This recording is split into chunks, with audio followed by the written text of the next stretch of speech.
그래서 정말 빠르게 다시 브리핑 해보겠습니다. 그래서 크로스 모달 레프레젠테이션 러닝은 이제 두 가지, 뭐 혹은 그 이상이 될 수도 있고, 그 멀티모달 데이터에 대해서 이 레이턴트 시멘틱 레프레젠테이션을 학습하는 겁니다. 그래서 결국 이제 하고자 하는 거는 두 가지 모달리티에 대해서 조인트 인베딩 스페이스를 설계하고 싶다라는 겁니다. 이러한 이제 연구의 모티베이션으로는 인간이 지식을 구축해 나가는 그런 이제 프로세스에 이제 모티베이션을 얻어서 이제 진행을 하는데, 이제 아기 사진과 같이 어떤 아기가 언어를 배울 때 뭐 예를 들어 엄마가 동화책을 읽어줄 때 그림을 보면서 이 소리를 들으면은 그림에 기반해서 언어를 배우는 것 때문에 이제 이러한 측면, 이 두 가지 모달리티를 함께 이제 사용해서 지식을 구축해 나가는 이러한 습성을 모티베이션으로 이런 크로스 모달 레프레젠테이션 러닝을 연구를 진행을 했습니다. 그래서 이전에 이제 도미넌트한 어프로치들은 다음과 같이 인디펜던트한 모달리티 인디펜던트한 인코더를 사용하는 연구들이 주로 이루었습니다. 그래서 아래 그림과 같이 어떠한 인풋, 두 가지 모달리티에 대한 인풋이 들어왔을 때 이미지 같은 경우는 이미지 CNN을 거치고, 밑에 오디오 같은 경우는 오디오에 해당하는 인코더를 거쳐서 각각 인디펜던트한 인코더를 거쳐서 최종적으로 이 조인트 인베딩 스페이스에서 만나서 각각 이제 인베딩 간의 시뮬레이터를 측정하는 방식으로 연구가 진행되어 왔습니다. 이때 이제 장점은 이러한 연구가 다운스트림 태스크의 성능이 좋았다는 겁니다. 좋았기 때문에 계속 이러한 방식으로 발전을 해왔고, 반면에 단점은 모달리티 인디펜던트한 인코더를 사용하기 때문에 액티베이션을 컴페어하는데 이제 제한이 된다는 겁니다. 각각 인디펜던트한 인코더를 사용하기 때문에. 그리고 이 조인트 인베딩 스페이스가 컨티뉴어스하게 설계됐기 때문에 해석하기에 용이하지 않다라는 게 컨스트레인트로 남아 있습니다. 그래서 이 논문에서 하고자 하는 거는 이러한 조인트 인베딩 스페이스를 디스크리트하게 설계해 보겠다라는 거고, 이렇게 디스크리트하게 설계할 때 새로운 오브젝티브를 제안합니다. 그래서 이 오브젝티브가 CMCM, 크로스 모달 코드 매칭 오브젝티브를 새로 이제 제안하게 됩니다. 그래서 이렇게 했을 때 성능이 향상이 되었고, 또한 해석도 용이해졌다는 그러한 이제 컨트리뷰션을 논문에서 주장을 하고 있습니다. 그래서 바로 이제 논문에서 제안하는 메소드에 대해서 설명을 드릴 텐데, 총 세 가지 스텝으로 설명을 드리겠습니다. 첫 번째는 아까 말씀드렸던 그 도미넌트한 어프로치에 대한 방법이 어떤 것인지 설명드리고, 이 논문에서 제안하는 그 디스크리트 인베딩 스페이스 설계하는 방법에 대해서 말씀을 드리고, 최종적으로 이 모든 것이 준비됐을 때 어떻게 학습시킬지에 대해서 이제 논문에서 제안하는 그 CMCM 오브젝티브에 대해서 설명을 드리겠습니다. 네, 그래서 이전에는 어떻게 발전을 해왔는지 하면은 이제 투 브랜치로 각각 모달리티 인디펜던트한 인코더를 사용한다고 했잖아요. 그래서 이제 그림을 보시면은 위에가 이제 파란색 모달리티 A가 뭐 하나의 모달리티고, 밑에 B가 또 다른 모달리티인데, 이제 각각의 인풋이 인디펜던트한 인코더를 거쳐서 첫 번째로 fine grained representation이 나옵니다. 그 다음에 이 fine grained representation이 다시 각각의 인코더를 거쳐서 최종적으로 하나의 인베딩 벡터를 추출하게 됩니다. 그리고 이 벡터들이 뭐 여기가 이제 조인트 인베딩 스페이스라고 볼 수 있는데, 이쪽에서 이제 각각 이제 비슷한 애들 파지티브 페어끼리는 가까워지게, 또 네거티브 페어끼리는 멀어지게 학습을 시키면서 이 조인트 인베딩 스페이스에서의 그 벡터들의 위치를 결정해 나갔는데, 네, 그래서 여기서 용어 정리 한 번만 다시 하면은 첫 번째로 나오는 게 fine grained representation. 뒤에서도 설명할 텐데, 예를 들어 이미지가 들어갔을 때 하나의 뭐 피처 맵이 나올 수가 있잖아요. 예를 들어 3x3x 256 이런 식으로 피처 맵이 나왔을 때 얘를 그냥 fine grained representation이라고 하고, 그 3x3x 256 중에 이 하나 1x1x 256 얘네 하나하나를 이제 벡터라고 뒤에서 이제 설명을 할 겁니다. 그래서 이런 fine grained가 나타났을 때 얘는 이제 하나의 인베딩이 아니어서 얘를 한 개 싱글 인베딩 벡터로 만들어주는 과정이 여기 이 인코더를 지나게 되면은 하이 레벨 레프레젠테이션으로 이제 최종적으로 추출되고, 얘 같은 경우는 하나의 인베딩 벡터로 이제 이해하면 될 것 같습니다. 이게 질문이 있는데 시간 축에 따른 공간 축에 대한 정보가 없는 거예요. 얘 말씀 같은 경우는 시간하고 공간하고 엑시스가 세 개잖아요. 네. 그러면은 시간 축에 대한 벡터도 나와요. 오디오는 시간 축에 대한 벡터도 나와요. 네.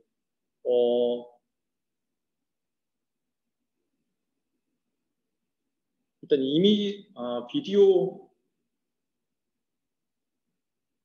이게 엔코더가 비디오 엔코더예요.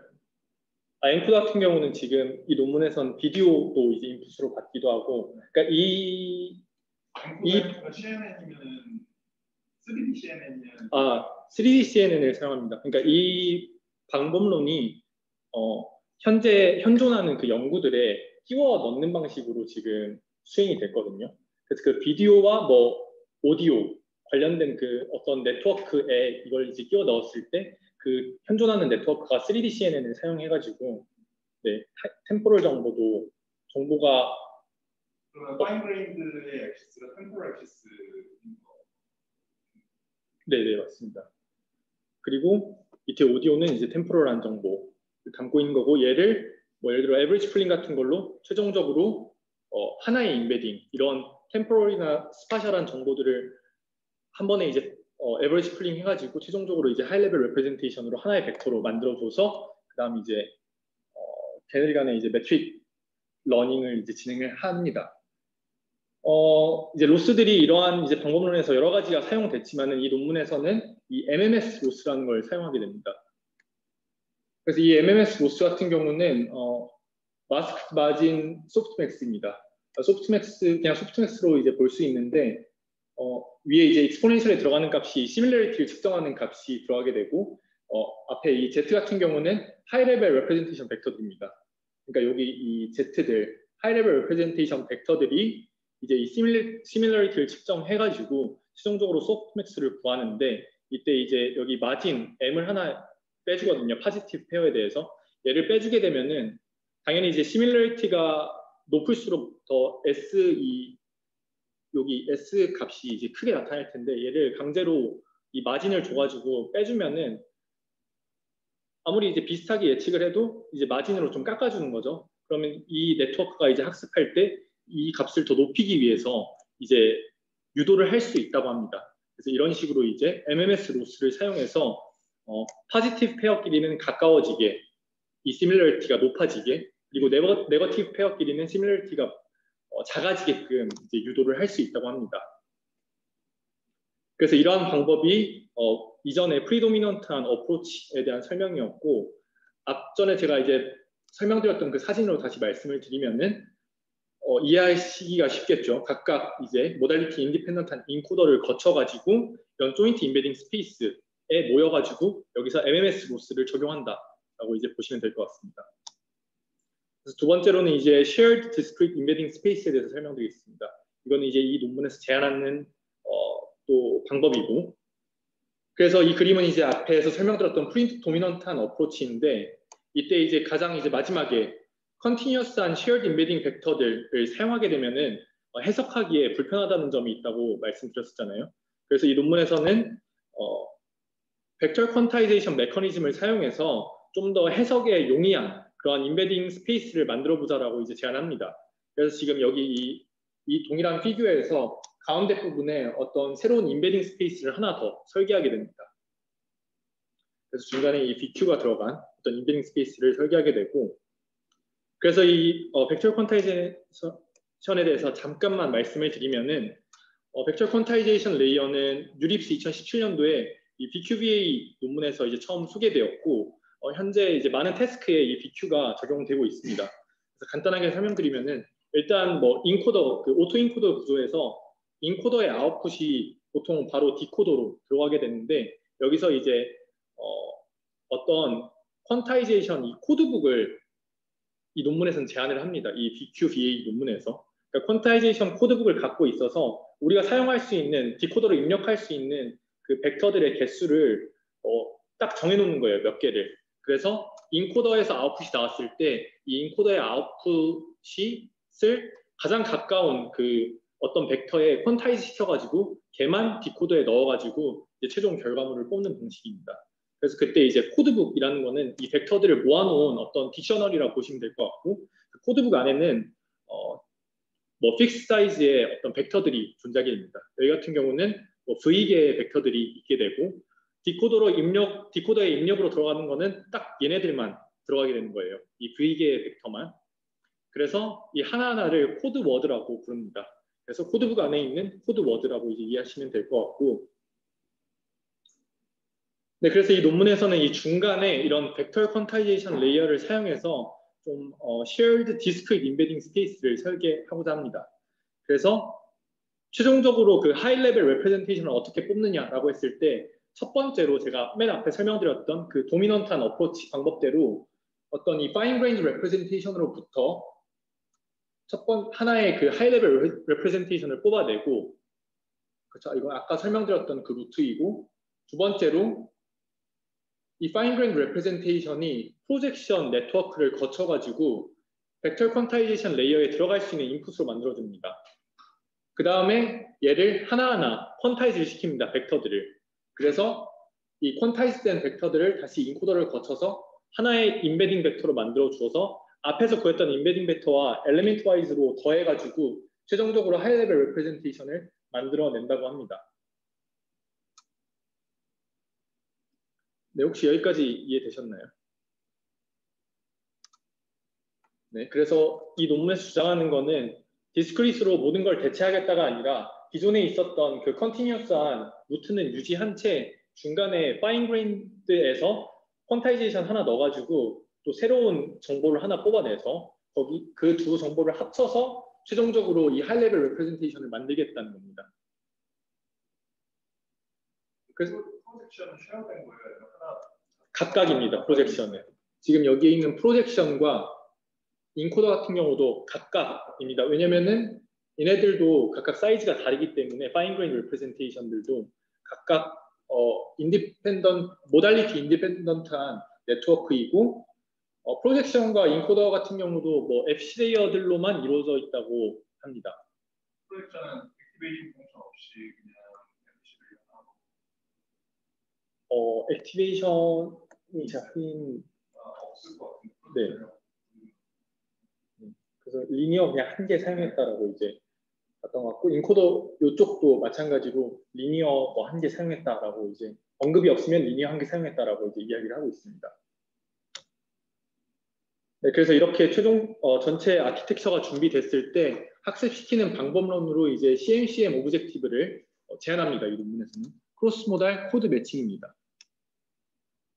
그래서 어쨌든 이 디스크리트한 인베딩 스페이스를 설계한 취지는, 일단 이 디스크리트 인베딩 스페이스는 인풋 모달리티에 인베리언트 해야 됩니다. 그러니까 얘가 두 가지 정보에 대해서 분리시키는 게 아니라 어쨌든 두 가지 정보에 내재되어 있는 어떠한 의미를 공유해야 되기 때문에 모달리티에 인베리언트 해야 되고, 결국은 이제 시멘틱한 에스펙트에 시멘틱한 그 인포메이션에 집중하는 그런 이제 인베딩 스페이스를 설계하고 싶은 겁니다. 그래서 이제 제안하는 그 오브젝티브는 다음과 같이 이제 생겼는데, 일단 얘도 앞에서 보는 거랑 비슷하게 소프트맥스 형태를 취하고 있습니다. 그래서 이 S 코드 같은 경우는 코드 시밀러리티라 부르고, 결국은 앞에 아까 마스크트 마진 소프트맥스와 동일하게 이제 소프트맥스 형태를 취하고 있는데, 이제 이 식이 어떻게 도출되는지 이제 하나하나 설명을 드리겠습니다. 그 전에 이제 노테이션 하나만 딱 정리하고 가면은, 아까 말씀드렸다시피 첫 번째 인코더에서 나오는 아웃풋이 파인 그레인 레프레젠테이션이고, 밑에 그림과 같이 어떤 피처 맵으로도 이제 볼 수 있다고 했잖아요. 그리고 이 파인 그레인 레프레젠테이션 안에 있는 이 스몰 h들이 하나하나 이제 벡터라고 보시면 될 것 같고, 아래 그림에서도 이 전체가 이제 라지 h가 피처 맵이라면 이 하나의 벡터 한 개 한 개가 벡터라고 이제 볼 수가 있습니다. 그리고 프로젝션, 이 하이 레벨 파인 그레인 레프레젠테이션을 이 BQ의 입력에 맞게끔 프로젝션 시켜주는 네트워크를 여기 F의 M이라고 이제 표현을 합니다. 그래서 이제 위에 이제 10부터 보시면은 첫 번째로는 벡터와이즈 소프트 민 펑션을 이제 구할 겁니다. 얘 같은 경우는 어떠한 앞에서 이제 말했던 벡터, 그 fine grained representation에 이제 있는 하나의 벡터가 주어졌을 때 얘가 어떤 코드 워드에 그 코드북 내에 어떤 코드 워드에 다시 설명할게요. 그 어떤 벡터가 주어졌을 때 특정 코드 워드에 해당하는 그 probability를 구하는 게 이제 이 vector wise soft min 펑션입니다. 그래서 보면 이제 soft max와 반대로 soft min 같은 경우는 그 여기 exponential에 들어가는 값이 작을수록 더 높은 프로버빌리티를 갖게 됐는데 결국은 어떤 벡터를 프로젝션 시켰을 때 프로젝션 시키고 이 코드 월드와의 디스턴스를 구했을 때 디스턴스가 가까울수록 더 비슷한 거라고 볼 수 있잖아요. 그래서 디스턴스가 가까울수록 값이 작아지고 그럴 때 이 소프트민으로 구한 이 프로버빌리티가 높게 나타나게 됩니다. 그래서 이런 식으로 어떤 벡터가 주어졌을 때 우리 딕셔너리 내에 있는 모든 코드에 대해서 프로버빌리티를 다 구해봅니다. 그러면 특정 코드 워드에서는 높은 프로버빌리티를 갖게 되고 연관성이 없는 거에 대해서는 프로버빌리티가 낮게 나타나게 되겠죠. 이런 식으로 벡터가 주어졌을 때 모든 코드 워드에 대해서 프로버빌리티를 구하고 그리고 이 벡터 같은 경우도 피처맵 내에 이제 여러 개의 벡터들이 있기 때문에 그렇게 하나하나 다 구하게 됩니다. 그래서 오른쪽 그림을 보시면은 이 하나의 벡터에 대해서 코드 월드 2의 1, 2의 2, 2의 3 이런 식으로 하나하나 다 구하게 되고 그 다음 이제 벡터에 대해서 하나하나 다 구하게 됩니다. 그게 이제 벡터 와이즈 소프트민 펑션이고 그 다음으로 수행하는 거는 앞에서 구했던 이 벡터들로 의해서 다 구했던 그 프로버빌리티를 에버리지를 취하게 되면은 이 전체 fine grained representation에 해당 fine grained representation이 주어졌을 때에 이 코드 워드의 프로버빌리티를 구할 수가 있게 됩니다. 이해가 되시나요? 그렇죠?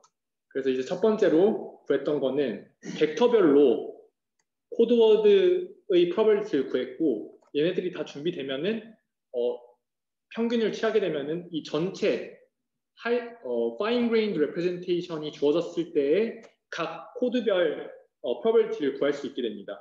그러면은 뭐 예를 들어 노래 부르는 어떤 이미지가 주어졌을 때 벡터별로는 얘네 코드가 다 다를 수 있거든요. 그러니까 예를 들어 이 코드가 이제 실제 이 액션하고 연관 지으면은 노래 부르는 코드 월드도 있고 뭐 축구하는 코드 월드도 있고 다 있는데 이제 어떤 노래 부르는 이미지가 주어졌을 때 벡터별로는 다 다른 거를 의미할 수가 있어요. 얘는 뭐 노래 부른다 그러고 얘는 뭐 컴퓨터 한다 그러고 다 이제 다른 얘기를 할 수가 있는데 얘네들을 에버리지 취했을 때는 이 전체 벡터들을 대표하는 어떤 코드워드에서 가장 높은 프로버빌리티가 나타날 수가 있잖아요. 그런 식으로 시퀀스 와이즈 프로버빌리티 디스트리뷰션을 구하게 됩니다. 그래서 이렇게 준비가 되면은 지금 이제 설명했던 거는 하나의 모달리티에서 나온 그 fine grained representation에 해당하는 그 probability를 구했고 또 다른 모달리티를 입력했을 때에도 라지 h가 나와서 거기에 해당하는 그 probability를 구할 수가 있게 되잖아요. 그러면은 그 모달리티 간에 이제 크로스 엔트로피를 측정하게 됩니다. 그렇게 되면은 이제 두 모달리티 간에 페어가 맞는 파지티브 페어의 그 값에 대해서는 더 높은 값이 갖게 되고 두 개의 그 페어가 맞지 않으면은 음성과 뭐 이미지에 대한 페어가 맞지 않으면은 이 코드 시밀러리티가 낮게 나타나게 됩니다. 그래서 이러한 방식으로 이제 시밀러리티를 측정하게 되고 그래서 최종적으로 아까 말씀드렸던 CMCM 이 로스 펑션 같은 경우는 이 시밀러리티를 측정을 해서 결국 얘의 역할도 포지티브 페어끼리는 같은 코드워드를 뱉어낼 수 있도록 유도를 하는 거고 네거티브 페어끼리는 다른 코드워드를 발현할 수 있도록 다른 코드워드를 뱉어낼 수 있도록 이제 유도를 할 수 있다고 보면 될 것 같습니다. 설명이 잘 되었나요? 여기까지 혹시 이해가 안 되시면은 넘어가기 전에 질문해 주시면 감사하겠습니다. 결국은 이제 최종 하고 싶은 거는 인풋 모달리티가 포지티브 페어일 때 동일한 코드워드의 어떤 액티베이션이 높게 나타나는 걸 원하는 거예요. 그렇게 하기 위해서는 일단 이 각각 모달리티에서 추출한 fine grained representation이 동일한 코드워드를 액티베이트 하도록 유도를 해야 되고 그러기 위해서는 이 fine grained representation 내에는 벡터들로 이루어져 있기 때문에 각각의 이제 벡터들이 이 동일한 코드워드의 높은 액티베이션을 갖고자 하는 게 가졌으면 하는 게 이제 이 논문에서 원하는 바이고 그걸 이제 이렇게 유도를 하는 겁니다. 네, 그래서 이 논문에서는 일단은 앞에 그 전체 설계를 했을 때 이 CMCM 오브젝티브를 사용하지 않아도 되거든요. 그래도 학습은 되긴 되는데 그렇게 했을 때는 오른쪽 그림과 같이 어떤 모달리티별로 분리가 일어난다고 합니다. 그러니까 우리의 목적은 이 shared embedding space는 모달리티가 인베리언트한 어떤 정보들을 내포하기를 원하는데 이 CMCM 오브젝티브를 사용하지 않으면은 뭔가 보이지 않는 딱 선이 보이잖아요. 그래서 이렇게 분리가 되는데 이 CMCM을 사용했을 때는 물론 어떤 특정 모달리티에 좀 집중된 벡터들도 있긴 있지만은 그래도 그 사이사이에 jointly used된 벡터들, 그 코드 워드들이 존재한다더라라고 이제 이렇게 실험적으로 증명을 했습니다.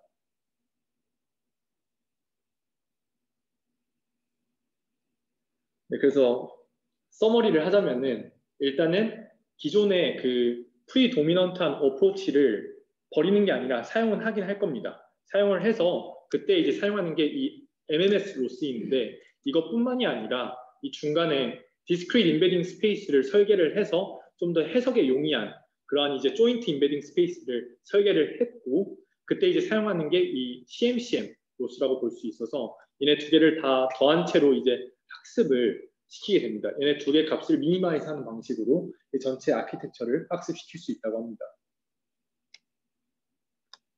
그래서 이제 실험을 설명드리겠습니다. 실험은 일단 크로스 모달 리트리벌, 아까 말씀드렸다시피 어떤 특정 모달리티가 주어졌을 때 거기에 해당하는 다른 모달리티를 뭐 찾아내는 그런 이제 태스크 하나 소개를 하고 그 다음에 뭐 디스크릿 레프레젠테이션의 분석도 잠시 소개를 한 다음에 마지막 에벌레이션 스터디 말씀드리겠습니다.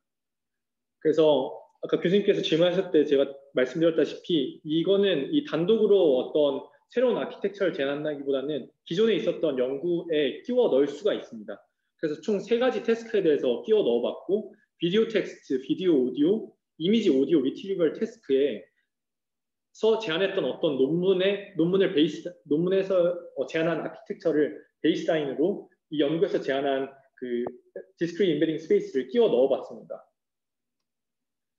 그래서 이제 결과를 보시면은 위에서부터 이제 3가지 비디오 텍스트, 비디오 오디오, 이미지 오디오에 대한 결과인데 일단 베이스라인은 기존 연구, 그러니까 이전 연구의 베이스라인이고 거기에 프로포스는 이 연구에서 제안한 그 임베딩 스페이스를 추가한 거거든요. 결과들을 쭉 보면은 일단 이 그 매트릭은 리코렛 K 매트릭 사용했고 민랭크 매트릭을 사용했는데 리코렛 K 같은 경우는 높을수록 좋은 값 그리고 민랭크 같은 경우는 낮을수록 랭크가 1에 가까울수록 좋은 값이라고 이제 이해하시면 될 것 같고 결과들을 봤을 때 일단은 놀라운 점은 베이스라인 대비해서 간단하게 이 디스크릿 임베딩 스페이스를 추가했을 때 전부 성능이 오릅니다. 지금 여기 하나 빼고 얘도 사실 성능이 오른 거거든요. 전부 다 성능이 오르게 됩니다. 그리고 특정 태스크에만 오르는 게 아니라 이 3가지 태스크에 걸쳐서 다 성능이 오르게 됩니다. 그리고 그 베이스라인으로 삼은 모델뿐만이 아니라 다른 모델에 대해서도 성능이 확실히 임프루브된 것을 잘 보여주고 있습니다.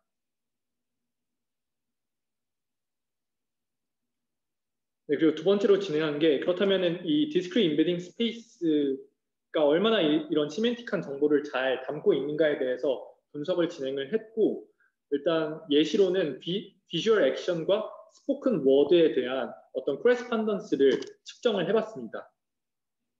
그래서 이 프리시전 매트릭으로 이제 한번 나열을 쭉 해봤는데 그러니까 프리시전 매트릭 같은 경우는 어떤 그냥 코드워드 내에 있는 코드북 내에 있는 어떤 코드가 발현했을 때 얘가 액션과 이렇게 매칭되는 그 빈도수 그러니까 예를 들어 이제 첫 번째 랭크를 보면은 이 코드 201번째 코드가 이제 나타났을 때 147번 나타나는데 거기에 이 저글링이라는 액션이 얼마나 포함되어 있는가 이게 또 다른 201번째 코드에 또 다른 액션이 포함되어 있을 수도 있거든요. 이런 것들을 이제 쭉 probability를 구했을 때 이제 저글링 같은 경우 201번째 굉장히 많이 이제 포함되어 있는 걸 볼 수 있고 이게 이 프리시전 값이 낮아질수록 이제 랭크를 낮게끔 쭉 나열을 한 거거든요. 그래서 이제 첫 번째 1등으로 제일 잘 뭔가 시메틱한 정보를 담고 있다라고 평가한 거는 201번째 코드이고 얘 같은 경우는 이제 비주얼 액션으로는 저글링이라는 게 이제 나오게 되고, 이 스포큰 워드 같은 경우는 스피치 내에서 이 저글링이라는 스피치를 이 TTS로 바꿔가지고 여기에 201번째 코드가 어디에서 발현되나 봤을 때 이 저글링이라는 단어를 얘기할 때 이 201번째 코드가 액티베이트 된다고 이제 논문에서 설명합니다. 그래서 뭔가 이렇게 201번째 코드가 비주얼 액션뿐만이 아니라 스포큰 워드에 같이 이제 코레스판던스가 높게 나타나는 것을 볼 수가 있고, 이렇게 랭크를 쭉 매겼을 때 아래로 내려가면은 743번째는 하나의 그 코드에서 너무 많은 그 액션 후보들이 나타나서 랭크가 좀 낮아진 건데, 그 중에서 가장 많이 나타났던 게 이 베이킹이라는 이 액션이 542번째 코드에서 많이 발현됐다고 합니다. 그나마. 그렇게 했을 때 이 스포큰 워드를 보면은 컵케이크이라는 게 나타나기도 하고, 옆에 이제 보이진 않는데 이게 피넛이라는 게 나타나거든요. 그러니까 정확하게는 동일하게 베이킹이라는 스포큰 워드가 나타나지는 않지만은 피넛이나 이런 컵케이크라는 좀 의미론적으로 비슷한 그러한 이제 정보들을 캡처를 한다라고 이제 이 논문에서 설명을 합니다. 그래서 결국 이 디스크리트한 인베딩 스페이스가 1대1 매칭은 되지는 않더라도 어떤 의미론적으로는 비슷한 정보를 담고 있다고 설명을 하면서, 또 중요한 점은 이게 743번째 랭크에 포진되어 있는 거거든요. 그러니까 보통은 한 1024개의 코드워드를 사용한다고 해요. 그 중에 750개 정도가 뭔가 조인트한 그 정보들을 담고 있다고 이 논문에서 파악을 했는데, 그 중에서도 한 743번째 제대로 되지 않았다고 판단되는 그런 이제 코드워드에서도 이렇게 1대1 매핑 되지는 않지만은 의미론적으로는 비슷한 정보를 담고 있었다라고 이제 분석을 합니다. 그리고 아까 말씀드렸다시피 그 fine grained representation 같은 경우, 음성 같은 경우 시간 템포럴한 정보를 담고 있고, 이미지 같은 경우는 그 스파셜한 정보를 fine grained representation은 담고 있잖아요. 그리고 그 fine grained representation 하나하나는 벡터로 표현되고, 그 벡터가 나중에 코드워드로 퀀타이즈 될 텐데,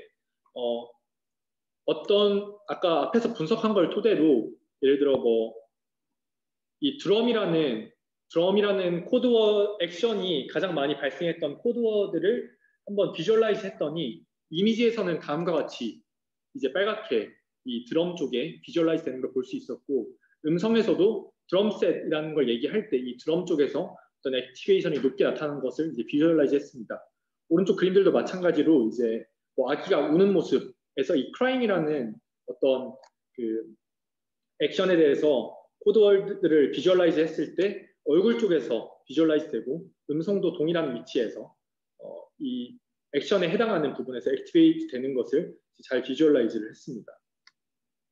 그리고 마지막으로 이제 에벌레이션 스터디인데, 여기서 다 다르기보다는 제가 두 가지만 이제 설명드리고 싶었던 거는, 일단은 앞에서 이제 거듭 말씀드렸던 게, 이게 기존에 있었던 논문에 디스크리트 인베딩 스페이스를 끼워 넣는다고 했잖아요. 그러면은 끼워 넣는 걸 제외하고 나머지는 사실 학습된 거를 가져다 써서 웜스터트용으로 쓸 수가 있거든요.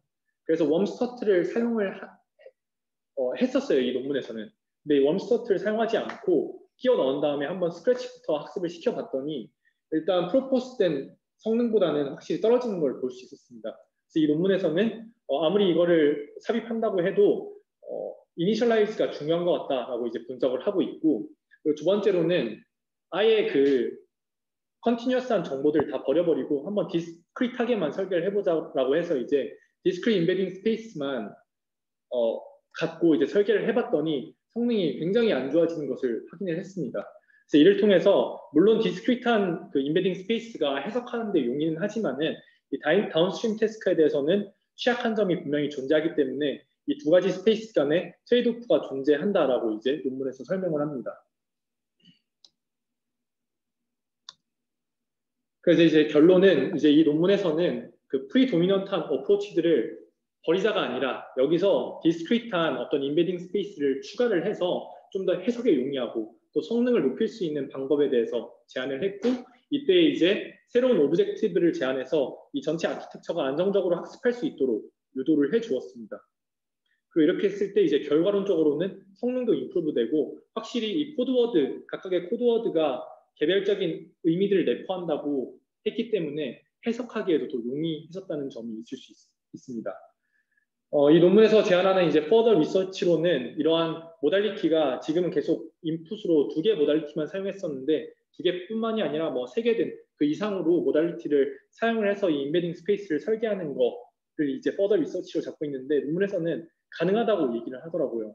이론적으로 우리 가능하다라고 얘기하는데 어쨌든 이게 further research이고 또 지금 얘기했던 거는 그 프리도미넌트한 어떤 어프로치에 디펜던트하게 그 아키텍처는 그대로 유지하면서 중간에 이제 끼워 넣는 방식으로 했는데 이런 방식 말고도 다른 이제 크로스 모달 레프레젠테이션 러닝 아키텍처에도 좀 잘 제너럴라이즈 되는 그런 이제 스페이스를 설계하는 게 이제 퍼더 리서치라고 이제 이야기를 합니다.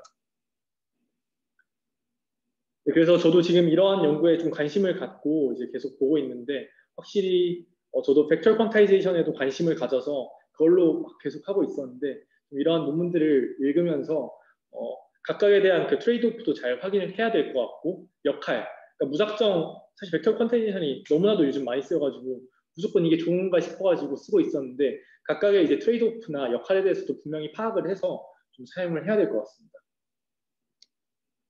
네, 그래서 이상 발표를 마치겠고 질문 있으시면 질문 주시면 감사하겠습니다.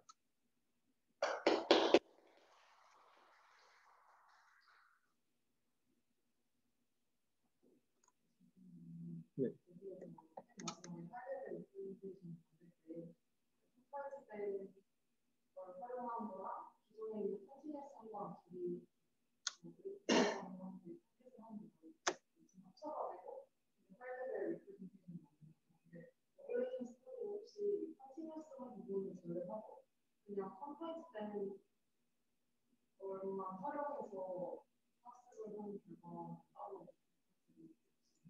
그 퀀타이즈된 결과들로만 한 거 말씀하시는 거죠?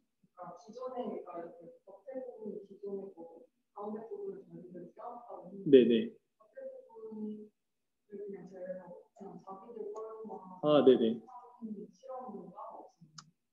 일단 질문은 이제 이 연구 같은 경우 기존의 컨티뉴어스한 인베딩 스페이스를 유지한 채 본인들이 설계한 디스크리트한 인베딩 스페이스까지 추가를 해서 이제 설계를 했었는데 혹시 에벌레이션 스터디에 컨티뉴어스한 부분 다 날려버리고 디스크리트한 정보만 사용해서 학습시킨 게 없냐라는 게 이제 질문이신 것 같은데 제가 설명이 잘 안 된 것 같은데 이 부분 이 H에 해당하는 게 이제 컨티뉴어스한 리프레젠테이션 없이 이제 디스크리트한 정보만 갖고 한 거거든요. 그래서 이제 이 부분이 이제 디스크리트한 정보만 갖고 했을 때 성능이 굉장히 떨어졌다라는 게 이제 이 실험의 결과입니다.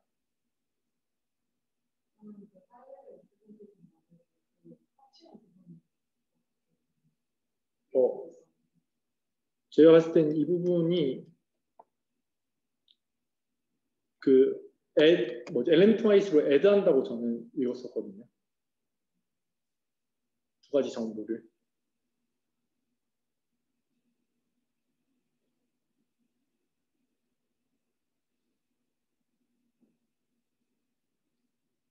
그래서 이 각각이 이제 동일한 디멘전을 갖고 있고 합쳐가지고 이제 최종적으로 하이 레벨 프레젠테이션을 만든다라고 해서 앞에서 말했던 어블레이션 스터디 같은 경우 위에 거를 제외하고 여기서 나온 결과로만 하이 레벨 레프레젠테이션을 만들어서 이제 학습을 시켰다라고 이제 보면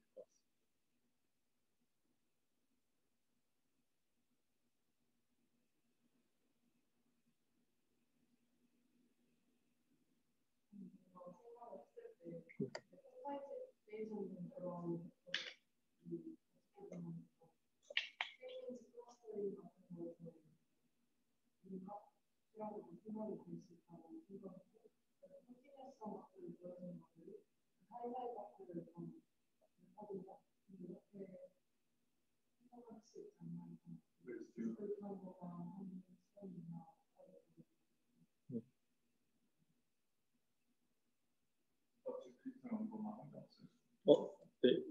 네. 네, 이 부분 H가 네. 디스크리트한 것만 사용을 한 거였고 세 개 다 중간에 세워야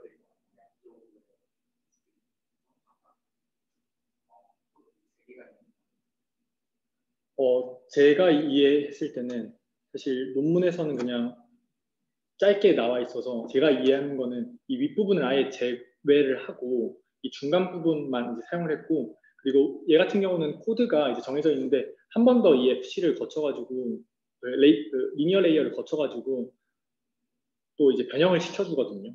그래서 위에 부분은 아예 날리고 이쪽 가운데 부분만 사용해서 실험을 진행했다라고 이제 이해를 했습니다. 컨티뉴어스 부분 아예 다 날려버리고.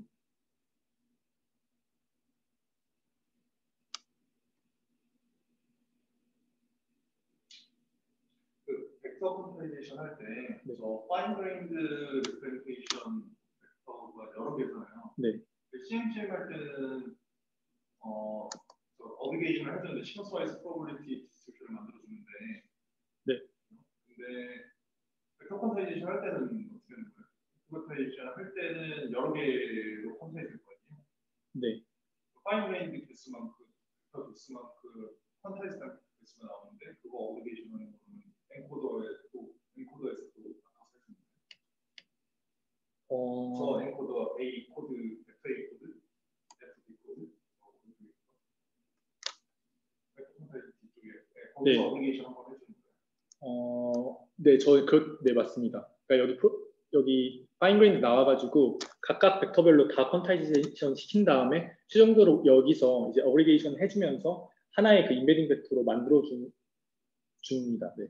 그러면 벡터 퀀타이즈 된 좀 디스크릿한 벡터들이 여러 개가 있는데, 얘네를 뭔가 어그리게이션 할 때 평균이에요? 민 풀링이요? 아니면 에버리지 풀링이요? 아니면 뭐 풀링 같은 메커니즘이 있을 것 같은데. 잠시만요. 왜냐면은 그게 에버리징을 만약에 한다고 치면은 좀 디스크리트에서 다시 컨티뉴어스한 형태로 돌아가는 그런 느낌이 나서. 네, 여기 보면은 풀링 이런 다 맥스 풀링이나 이런 거 사용하고, 네, 이런 식으로 이제 뒷부분을 에버리지 풀링이나 사용을 해서 네, 합쳐지게 됩니다. 디스크리트하게 만들어놓고 다시 에버리징에서 뭔가 컨티뉴어스한 형태랑 비슷하게 좀 만들어 버리는 거예요.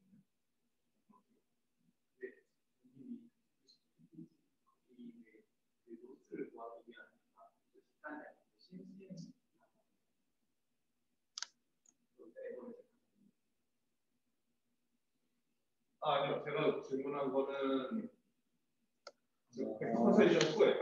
그러니까 벡터 컨세이션 되는 게 파인 그레인드 벡터가 여러 개가 나왔잖아요. 그럼 벡터 컨세이션도 그 각각마다 할 거 아니에요. 그럼 벡터 컨세이션 되는 그 벡터도 여러 개 나오고, 그러면 그거를 사이드 벨트처럼 만들어주기 위해서 어떻게 시작하는데 그거 엔코더에서 맞춰주는 거거든요. 그래서 지금 김성민 학생이 얘기한 것처럼 에버리지나 맥스플링을 하는 것 같은데, 그러면 다시 벡터 컨세이션 한 걸 다시 하나 더 하시면서 일단 애매모호한 중간 포지션을 그리고 제가 방금 보여드렸던 거는 확인해 보니까 여기에 해당하는 거였고, 네. 지금 교수님 말씀하신 건 이쪽에서의 역할 말씀하신 건데, 이 부분에서는 제가 이제 언급이 이제 리니어 뭐 사용해서 한다라고 해서 그냥 넘겼었는데, 생각해 보니까 좀 더 이제 제가 그 부분 확인해서 다시 말씀드리도록 하겠습니다. 지금 말씀하신 대로 여기서 다 뭉쳐버리면은 디스크릿하게 잘 뽑아놓은 거 다시 합쳐버리는 게 좀 의미가 없어 보이긴 하는데, 뭐 의미가 있을 수 있겠지만 다시 조금 약간 중간 포지션으로 돌려버리는 것 같아서. 네. 근데 진짜 잘은 기억 안 나는데 그런 부분이 있었던 것 같긴 해요. 뭐 뭔가 에버리지를 한다고. 근데 이제 이 분석하는 측면에서 지금 얘기하는 거는 이 앞단에서의 어떤 그런, 그러니까 매칭. 네, 매칭 이쪽에서의 어떤 코레스판던스를 구하고, 이 뒤에부터는 사실 또 리트리벌 태스크로 넘어가서 이제 합쳐져서 뭔가 그 디스크릿한 의미들이 뭉쳐져가지고 뭔가 정보들이 엉킬 수가 있는데, 지금 아까 뭐 TSNE 플랫이나 보여드렸던 부분은 이 앞쪽에서의 어떤 결과들이고, 또 코드에 대한 분석할 때도 이 앞에서의 다 분석을 하는 거여서, 그때는 이제 디스크릿한 정보 뽑아가지고 분석하고 하는데, 결국은 이쪽에서 아까 얘기했던 뭐 에버리지나 맥스프링 같은 걸 사용해서 그 잘 뽑아놓은 정보들을 뭉치는 게 맞는 것 같습니다. 그리고 뭐 리니어 하나 통과해가지고 최종적으로 하나의 벡터를 만들어 내고 있습니다. 그럼 해석하자면은 그 컨티뉴어스한 테스트에서 오는 것들은 약간 레지듀얼 정보 같은 우리가 미처 디스크릿 레벨에서 고려하지 못하는 정보들을 합쳐주는 거고, 그래서 보완을 해주는 거고, 트레이드오프를. 그 다음에 지금 MMS 로스하고 CMCM 로스하고 이 두 가지의 로스가 약간 멀티레벨로 로스를 거둬서 결국에는 두 개가 다 인베이딩 스페이스 어떻게든 이렇게 포인트 스페이스로 만들어주려고 호환성 있게 만들어주려고 계속 합쳐주는 거거든요. 네. 둘 다 똑같은 역할을 하는데 어떤 레벨에서 해주냐에 따라서 임팩트가 다르다라고 볼 수 있는. 네. 그래서 멀티레벨로 약간 피처 스페이스 매칭해 주는 게 중요하다라는 얘기이고. 지금 말씀 중에서 이제 의문이 들었던 게 이렇게 한다고 해서 여기에서의 어떤 그런 인베딩 스페이스, 그러니까 결국 지금 여기 디스크리트한 인베딩 스페이스도 있고 이쪽에서도 지금 MMS 로스 걸어주면서 어떤 인베딩 간의 그런 이제 위치를 만들어 주잖아요. 생각을 해보면은 이런 로스를 추가한다고 해서 여기서 뭔가 잘 이렇게 뭉쳐지더라 라는 거는 이제 안 보여주고 TSNE로 보여주는 거는 결국 이제 의미론적으로는 잘 뭐 뭉쳐지더라고 이쪽에서만 이제 플랫을 해주는데 결국은 이제 결론적으로는 뭐 리치벨 테스커나 뭐를 이제 수행하는 거는 이 뒤쪽 부분이기 때문에 이 뒤쪽 부분에서도 뭔가 얘를 했을 때 잘 뭐 파지티브끼리는 또 뭐 의미론적으로 비슷한 애들끼리는 잘 뭉쳐지는 것까지 이제 되는 걸 보여줬으면 좋았을 것 같은데 그 부분에 대해서는 조금 부족하다는 생각을 했습니다. 이쪽에 대한 이제 설명은 아예 없고 이쪽이 어떻게 이제 구성되는지에 대한 해석이나 그런 건 없고 이쪽에만 집중해서 이제 비주얼라이즈를 시키고 했습니다. 코드북 그리고 만드는 건 이니셜라이즈 하는 건 어떻게 해요? 코드북은 가우시안으로 이니셜라이즈를 하더라고요. 가우시안으로 하고 그 다음에 업데이트 할 때는 이제 익스포넨셜 에버리지 풀링, 익스포넨셜 그 러닝 에버리지, 무빙 에버리지로 이제 전체적으로 이제 업데이트 시켜줍니다. 그러니까 결국은 한 번 이제 스텝에서 어떤 그러니까 코드 월드는 아까 이제 픽스돼 있다고 했잖아요. 그러니까 정해진 개수. 그러면 한 번 스텝 지날 때 특정 코드 워드에 매칭되는 이 컨티뉴어스한 벡터들이 있잖아요. 얘들에 대해서 뭐 에버리지를 취해주는 형식으로 이 코드북 업데이트를 진행을 합니다. 그래서 이니셜라이즈는 가우시안으로 해줍니다. 약간 익스포넨셜 무빙 에버리지, 폴리아크 에버리지라고 하는데 이거를 해서 업데이트를 하면은 그 코드북하고 코드북 사이에 약간 마진이라고 해야 되나?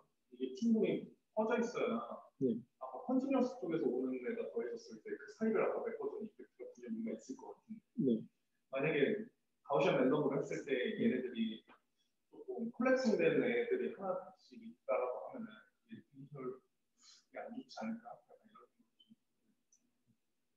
이니셜에 따른 이펙트라든지 그런 것들이 중요하지 않을까? 그다음에 좀 이거는 약간 그 스킵 뭐죠? 스킵 네, 스트레이트로. 스트레이트로 그런 식으로 옵티마이즈하는 게 아니에요. 네, 얘는 스트레이트로에 대한 얘기는 없었습니다. 네. 스트레이트로를 안 하고 그냥 소프트맥스로 엔드투엔드도 그냥 트레이닝한다. 네, 맞습니다. 그렇게 이해했습니다. 그러니까 이전에 벡터 퀀타이제이션 VQVA에서 그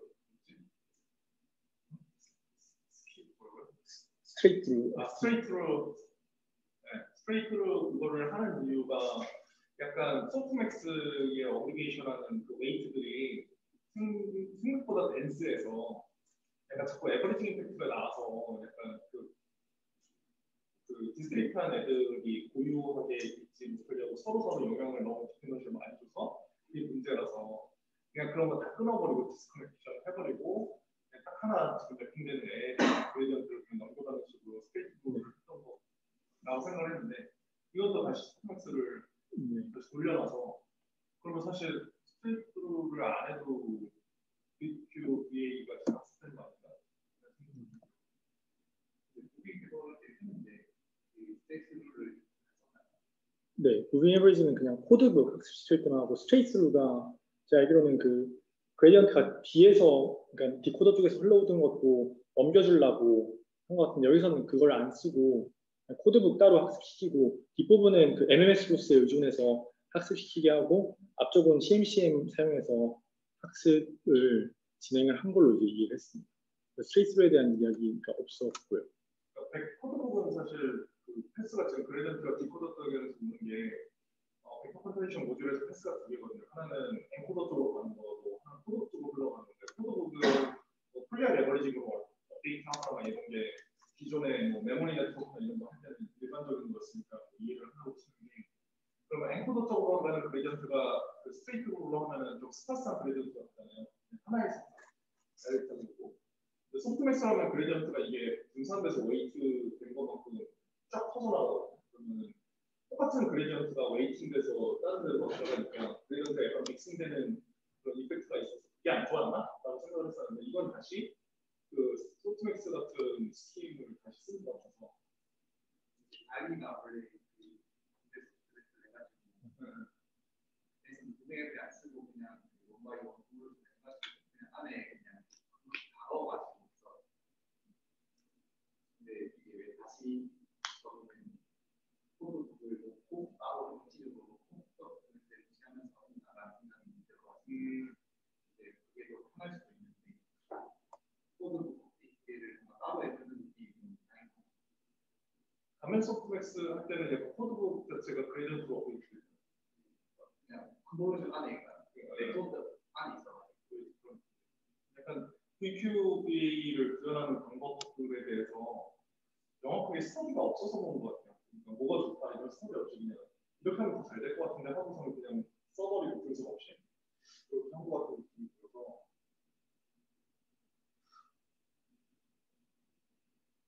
그리고 약간 드는 생각이 그 소프트맥스하고 아까 스트레이트하고 지금 가벨 소프트맥스하고 약간 그런 것들의 스펙트럼이 있는데 여러 가지 방법들 그레디언트를 넘겨주는 그 중간에 트레이드오프가 또 있을 것 같아서 스파스 소프트맥스나 이런 것도 있거든요. 그래서 소프트맥스를 벤싸게 다 웨이트 쓰는 게 아니라 그 일부 밑에 그 크리테일 같은 걸 죽여버리고 그냥 몇몇 개의 높은 시그널을 갖는 애들만 소프트맥스에 그레디언트를 넘겨주는 식의 그런 식으로 하는 경우도 있고요.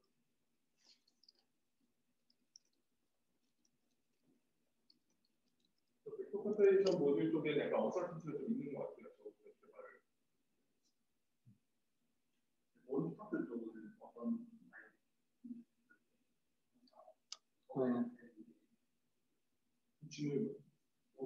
그 웜스타트가 어떤 거냐고 이제 질문하셨는데 이게 아까 말씀드렸다시피 기존에 있었던 그 아키텍처에 이 중간 디스크릿 끼워 넣는다고 했는데 나머지 부분들을 그냥 학습돼 있던 프리트레인드 웨이트로 다 이니셜라이즈 시켜주고 이제 실험을 했습니다. 기본적으로.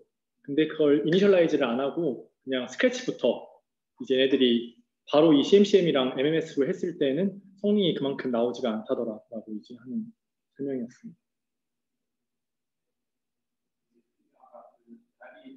네.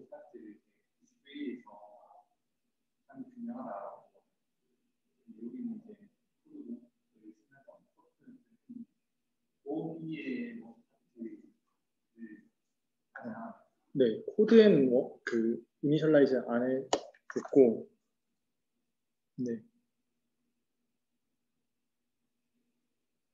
네, 코드에는 따로 이니셜라이즈 안 해주고 나머지 인코더 단 이쪽에만 이제 프리체인지 웨이트 올렸습니다.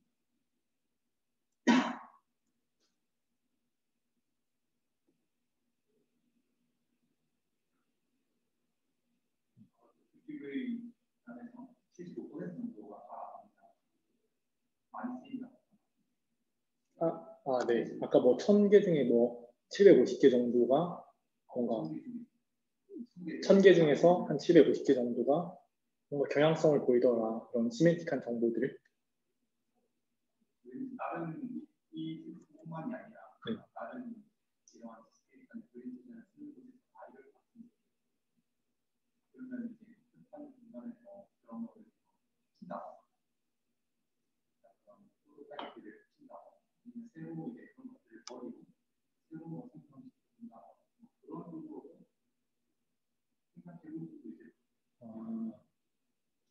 아까 쓰이지 않는 것들은 버리고 뭐 새로 프로타이핑을 한다든가.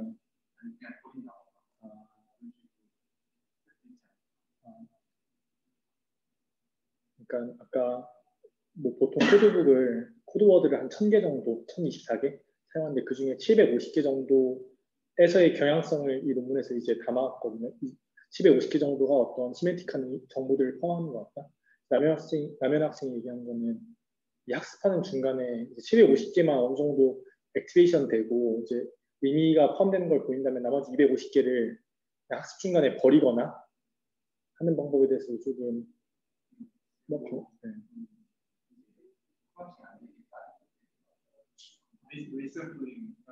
네. 아까 그 질문했던 것 중에서 그 파인 그레인드 벡터 여러 개를 벡터 콘타이션 따로따로 인디펜던트하게 하고 네. 어그리게이션 하는 게 의미가 좀 이상하다라고 제가 했던 게 네. 사실 만약에 디스크리타이제이션 관점에서 보면은 그 여러 개의 셀이 있는데 지금 현재 컨티뉴어스 벡터가 주어졌을 때 그 셀 중에 하나에다가 이렇게 클래시파이잉을 해보는 거잖아요. 네. 거기에 파인 그레인드 벡터들의 대부분이 어느 한쪽에 몰릴 거예요. 네. 만약에 시멘틱 의미가 저렇게 있다고 하면 디스크리트가 네. 있다고 맞습니다. 한쪽에 몰릴 거고 나머지 몇몇 산발적으로 어딘가에 분산될 거고 네. 그럼 사실 그런 분산된 경향성들이 없는 애들을 이렇게 제거를 하고 또 어느 정도 벡터 콘타이션 셀 내에 모여있는 애들 그러니까 코드 일부 인덱스에 모여있는 애들만 가지고서는 사용하는 식으로 해야지 네. 아웃라이어나 노이즈 로버스트라는 어그리게이션이 아닐까 네. 라는 생각이 드는데 그래서 뭔가 풀링할 때 메디안 풀링이라든지 뭐 퍼센타일 기준의 풀링이라든지 약간 그런 게 되면은 되게 좋을 것 같다는 생각이 듭니다.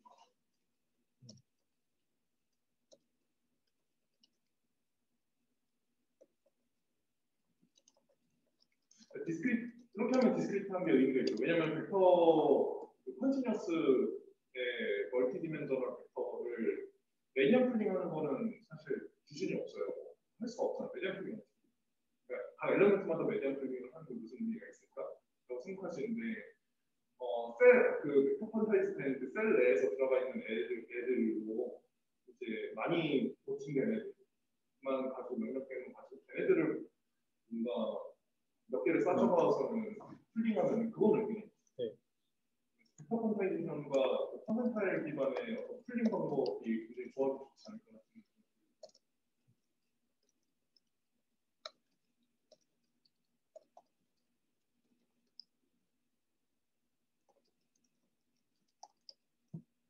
또 질문 있어요? 사람 되게 많네. 지금 학교 연차생들 새로 온 사람들 중에 궁금한 거 없어요?